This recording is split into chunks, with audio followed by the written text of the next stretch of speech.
जय श्री राधे। ओम नमो नारायणाय। नारद जी बोले, हे महामुनि, उस कन्या ने बड़ा कठोर तपस्या प्रारंभ कर दी जिसे मुनि लोग भी करने में कठिनता अनुभव करते। श्री नारायण बोले, उस कल्याणी ने बड़ी कठिनाई से होने वाला तप आरंभ किया तथा पंचमुखी शांत शिव का ध्यान करने लगी। गर्मी में प्रचंड धूप में अग्नि के बीच में बैठकर और हेमंत तथा शीत ऋतु में ठंडे जल में बैठकर वह तपस्या करती थी। उनका मुख जल में कमल के समान तथा सिर के बाल फैलकर शेवार मंजरी से घिरे हुए जल में शोभायमान करते थे। वह बाला वर्षा ऋतु में खुले मैदान में वर्षा के जल को अपने शरीर पर लेती थी। भोजन के स्थान पर दोनों समय वह कोमलांगी केवल धुआं पीकर रह जाती थी। देवता जिसे कठिन समझते एवं ऋषिगण जिसकी प्रशंसा करते थे, उस ऐसे तप क्रम में उसे 9000 वर्ष बीत गए। जब पार्वतीपति भगवान शिव उनकी तपस्या से प्रसन्न हुए और वहां आकर दर्शन दिए। शिव जी के दर्शन कर वह शीघ्र से ही खड़ी हो गई तथा तपस्या तथा प्रसन्नता के कारण कृष्ण देह भी हृष्ट पुष्ट दिखने लगा। उस बाला ने सिर झुकाकर भगवान शिव जी को प्रणाम किया। संसार पूज्य भगवान शिव का मानसिक पूजन किया तथा भक्तिपूर्वक इस प्रकार स्तुति करने लगी, हे पार्वतीनाथ, आपको नमस्कार है। हे प्रभु, जो आपकी शरण में आश्रय लेते हैं वह घोर संसार समुद्र में डूबा हुआ भी तथा प्रत्येक अंग से तापित एवं पीड़ित भी हो और काल रूपी सर्प की भयानक दृष्टाओं के द्वारा पीड़ित भी हो, तब भी शरीर दुख से छूट जाता है। आपको नमस्कार है।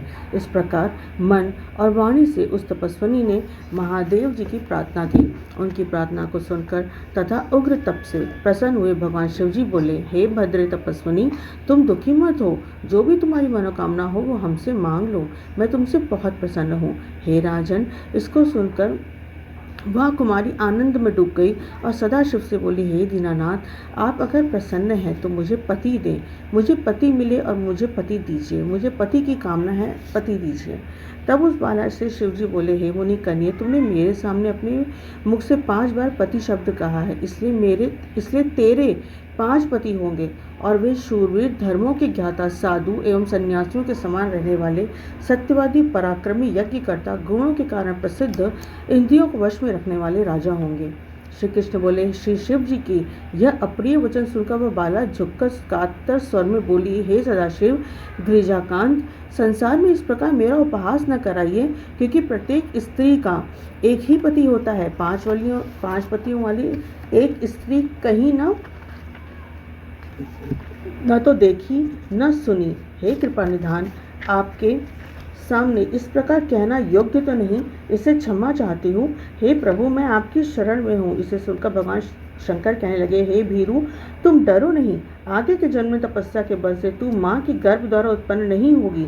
उसी जन्म में तुझे 5 पति प्राप्त होंगे। उन पतियों के साथ अनेक सुख भोग कर तू परम पद को भी प्राप्त होगी।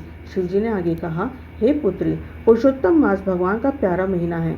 तूने उसका नियम पालन नहीं किया। श्री कृष्ण भगवान ने अपना ऐश्वर्य प्रदान करके अब इसे अपना बनाया है। ब्रह्मादि देवता, नारद तथा मैं जिनकी आज्ञा पालन करते हैं, उनकी आज्ञा भला कौन टाल सकता है। हे मूढ़े, तूने संसार में पूज्य इस मास के व्रत का पालन नहीं किया। हे ब्राह्मण पुत्री, इसी कारण तेरे 5 पति होंगे। इस प्रकार कहते हुए भगवान शिव तो अंतर्ध्यान हो गए और वह बाला झुंड से बिछड़ी हिरण के समान चकित ही खड़ी रह गई।